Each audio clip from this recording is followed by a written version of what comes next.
Diplomacy by Lafcadio Hearn. It had been ordered that the execution should take place in the garden of a wealthy merchant, so the man was taken there and made to kneel down in a wide sanded space crossed by a line of tobi-ishi or stepping stones, such as you may still see in Japanese landscape gardens. His arms were bound behind him. Retainers brought water in buckets and rice bags filled with pebbles, and they packed the rice bags around the kneeling man, so wedging him in that he could not move. The master came and observed the arrangements. He found them satisfactory and made no remarks. Suddenly the condemned man cried out to him, "Honoured sir, the fault for which I have been doomed I did not wittingly commit. It was only my great stupidity which caused the fault. Having been born stupid by reason of my karma, I could not help making mistakes. But to kill a man for being stupid is wrong, and the wrong will be repaid. So surely as you kill me, so surely shall I be avenged. Out of the resentment that you provoke will come the vengeance, and evil will be rendered for evil. If any person be killed while feeling strong resentment, the ghost of that person will be able to take vengeance upon the killer." This the samurai knew. He replied very gently, almost caressingly, "We shall allow you to frighten us as much as you please after you are dead, but it is difficult to believe that you mean what you say. Will you try to give us some sign of your great resentment after your head has been cut off?" "Assuredly I will," answered the man. "Very well," said the samurai, drawing his long sword. "I am now going to cut off your head. Directly in front of you there is a stepping stone. After your head has been cut off, try to bite the stepping stone.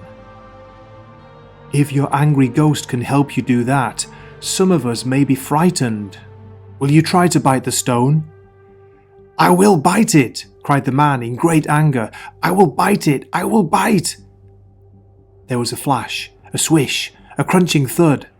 The bound body bowed over the rice sacks, two long blood jets pumping from the shorn neck, and the head rolled upon the sand. Heavily toward the stepping stone it rolled. Then, suddenly bounding, it caught the upper edge of the stone between its teeth, clung desperately for a moment, and dropped inert. None spoke, but the retainers stared in horror at their master. He seemed to be quite unconcerned. He merely held out his sword to the nearest attendant, who, with a wooden dipper, poured water over the blade from haft to point, and then carefully wiped the steel several times with sheets of soft paper. And thus ended the ceremonial part of the incident. For months thereafter, the retainers and the domestics lived in ceaseless fear of ghostly visitation. None of them doubted that the promised vengeance would come, and their constant terror caused them to hear and to see much that did not exist. They became afraid of the sound of the wind in the bamboos, afraid even of the stirring of shadows in the garden. At last, after taking counsel together, they decided to petition their master to have a Buddhist service performed on behalf of the vengeful spirit. "Quite unnecessary," the samurai said, when his chief retainer had uttered the general wish. "I understand that the desire of a dying man for revenge may be a cause for fear, but in this case there is nothing to fear." The retainer looked at his master beseechingly, but hesitated to ask the reason of the alarming confidence. "Oh, the reason is simple enough," declared the samurai, divining the unspoken doubt. "Only the very last intention of the fellow could have been dangerous, and when I challenged him to give me the sign, I diverted his mind from the desire of revenge. He died with the set purpose of biting the stepping stone, and that purpose he was able to accomplish, but nothing else. All the rest he must have forgotten. so you need not feel any further anxiety about the matter."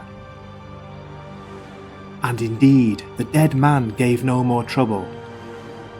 Nothing at all happened.